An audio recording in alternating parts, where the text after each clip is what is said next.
Good evening everyone. Today I am going to explain one of the most fundamental concept in Python. Python, that is variables. So these variables are the basic building blocks of any program, and also understanding them is very easier, and if you understand them it clearly makes learning Python much easier. So that is what. So here you can able to see the diagram here. You can able to see a lot of containers. You can able to see a lot of boxes. You can able to see. So in this lot of boxes, it is storing some kind of information. So one different boxes are storing different kind of information for our program. So in the same way, you can able to see this. So this variable concept is very important. So once you understand these variables, then you can able to write any code and you can able to understand the Python easily. So now we will see this. So one and variable is nothing but it is a symbolic name. So for every person we give some name in order to identify that particular person. In the same way, so for a particular variable we will give some symbolic name. So where it is where it is used for storing some values for a memory location. So finally what I can able to say means a variable is a symbolic name for a memory location where data is stored. So for in a memory location we will store different type of data. So every data will be stored in a particular variable. So that is what. So whenever in Python you have to create a variable by assigning some value to the name. How we means by using this equal operator.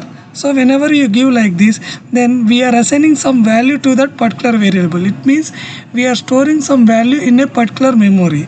So this leads to you can store your data, you can perform any kind of calculations, and even you can build complex programs. So that is what. Now see the below things here. So here we are using assignment operator.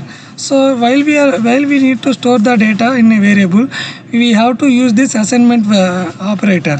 So we by this assignment operator we can assign some values to the variables. And also next one is variable names. So variable names means we will choose some descriptive names or some alphabets, so that it explains what the data is representing.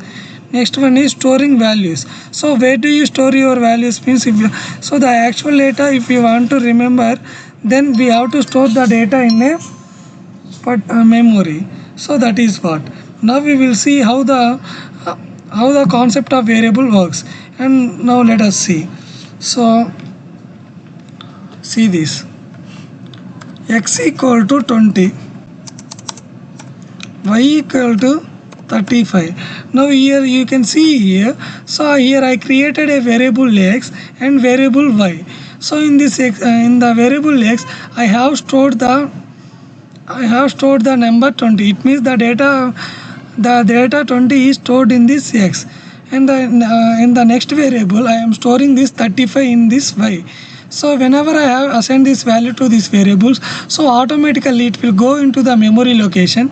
In that particular memory location, the x gets value 20 and y gets value 35. So this is what the working. So definitely the memory management is helpful here. So why? Because means we are storing every value in memory location. So that is what. So this is the example. So there are some certain rules and regulations for these variable conventions. So we will discuss all those things. So what is the first one means we have to start with a letter or an underscore. So whenever we are giving some name for a particular whenever we are storing some particular data, so for some particular data if you want to give some variable name, then it should start with a letter or underscore. So how means, so here see, here I am giving some name, that is variable equal to 20. It means that should start with the alphabet, or even it can start with underscore also, that is variable equal to 200. So that is what it is saying. So it should start with letter or an underscore, but it cannot start with a number. But you cannot start with number like this, that is 9 var equal to 30. So like this you cannot able to start with number. Always you should start with either alphabets or underscore. Now see here, so variable equal to 30, print variable. Next, variable equal to 40, print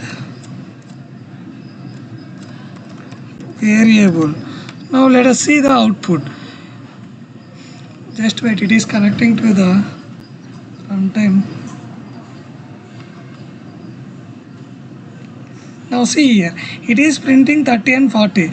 Why? Because means this is the proper convention to store the value in a variable. So like this we have to start either with alphabet or underscore, but cannot start with number. If you start with number, automatically it will show an error. Now see here, print 9 var.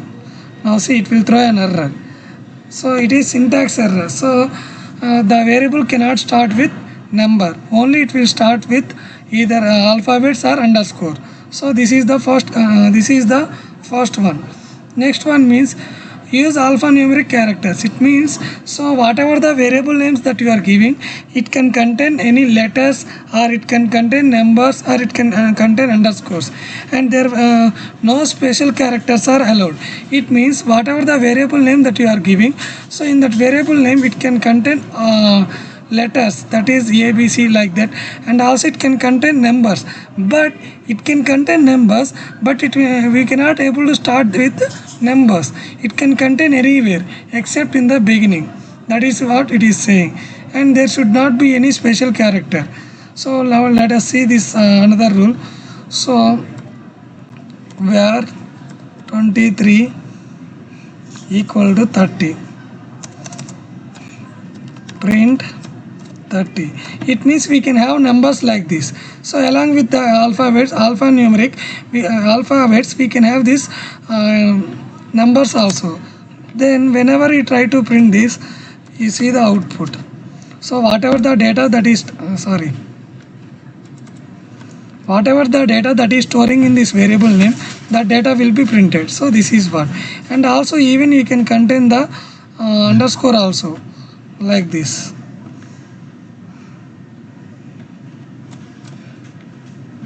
So even like this you can have underscore also, but you cannot start with you cannot have any special characters like $, dollar symbol, like that. Now let us see app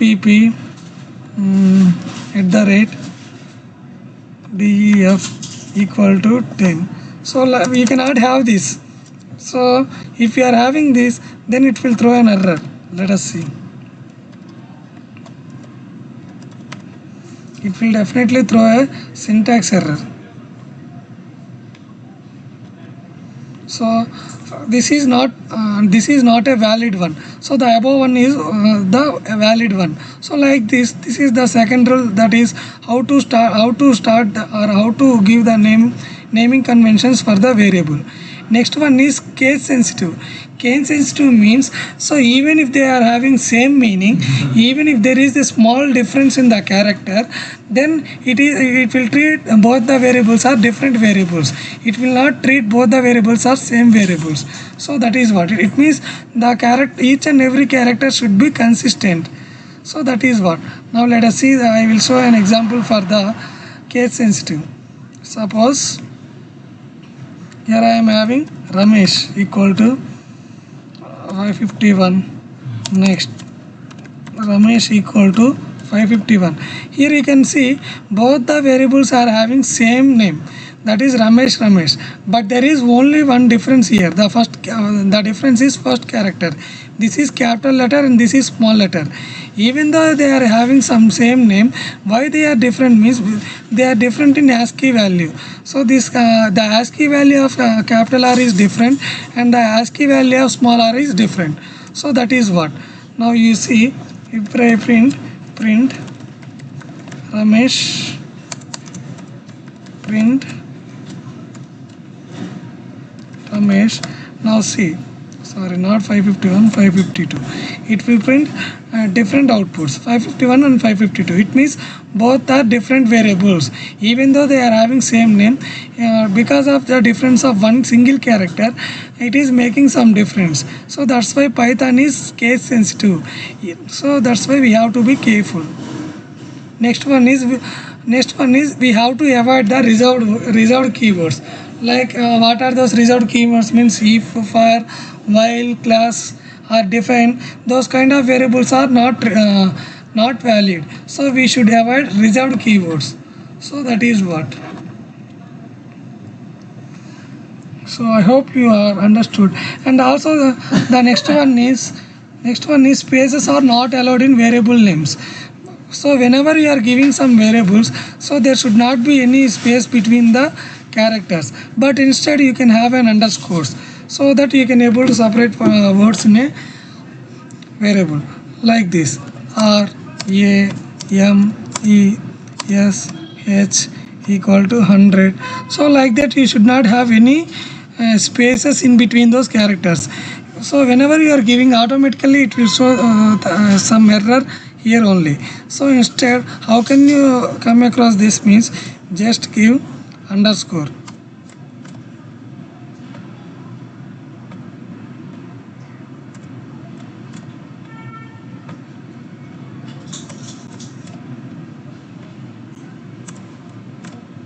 So like this you can give underscores, but you cannot give spaces between those characters.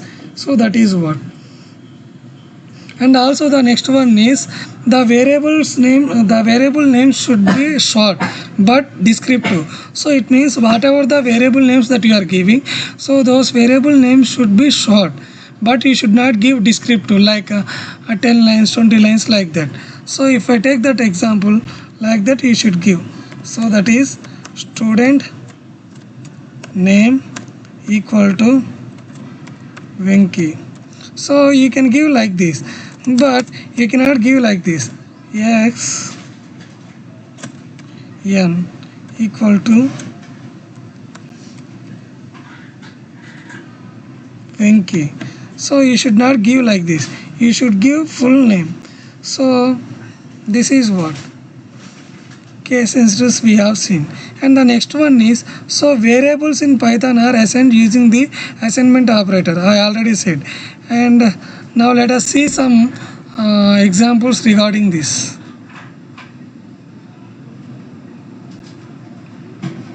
So how can, so next one is multiple assignments. It means we can able to assign multiple values to the multiple variables. So in Python will allow the multiple variables to be assigned in a single line.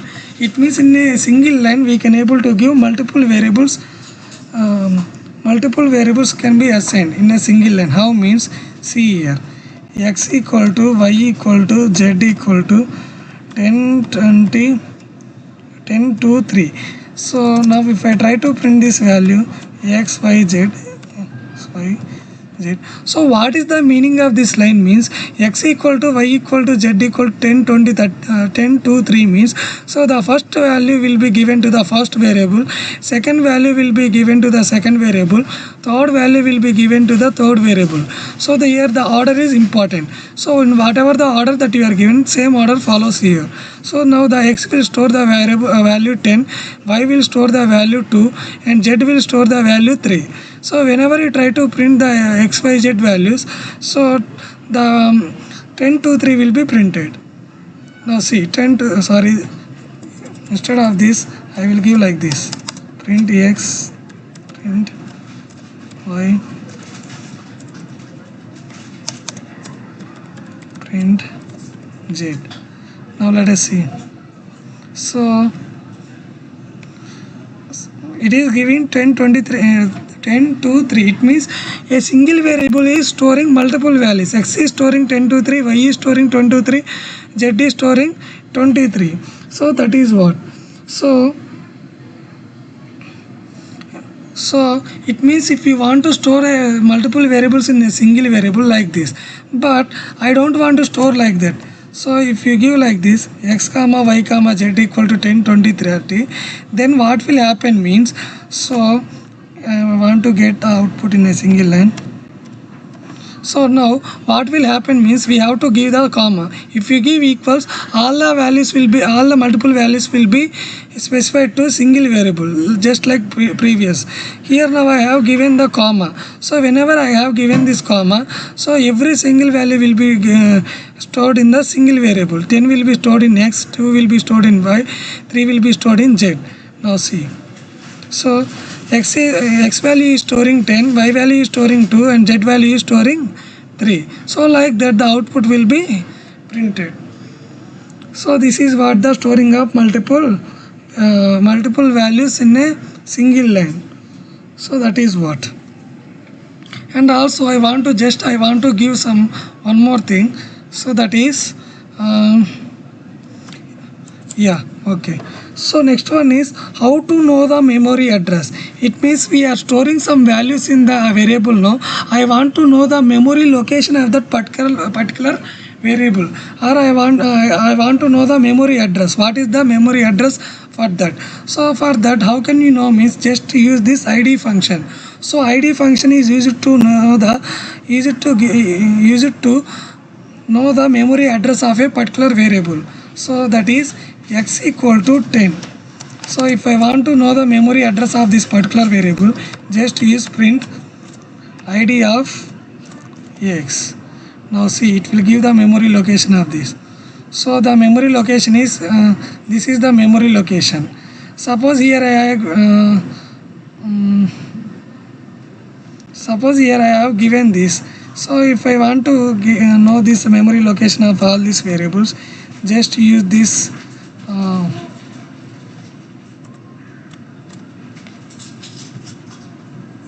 sorry, we can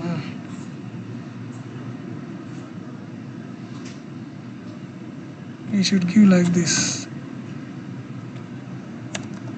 id of y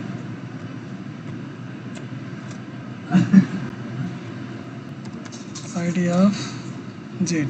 Now let us see this is the memory location of this variable. So different values are storing in different address. So this is what. Suppose if I give like this x equal to y equal to z equal to 10, so it means we are storing same value in different variables. Now let us check whether those are having same memory location or not. So print id of x comma id of id of y comma id of z. So by using these id functions, yes, they are storing in same memory location. How means every variable is mapping to same value. That value is stored in a single memory location, but these are different variables. Even though they are different variables, they are mapping to a same value. So that's why it is giving same memory location. So that is. So this is what the variables conventions. So we can have a different types of data types also. So we will see what are the data types and all in the next lecture. So this is only for the variables. So I hope you cleared this concept. So if you like my video, please like, share and subscribe to it. So thank you for watching. We'll see you in the next video.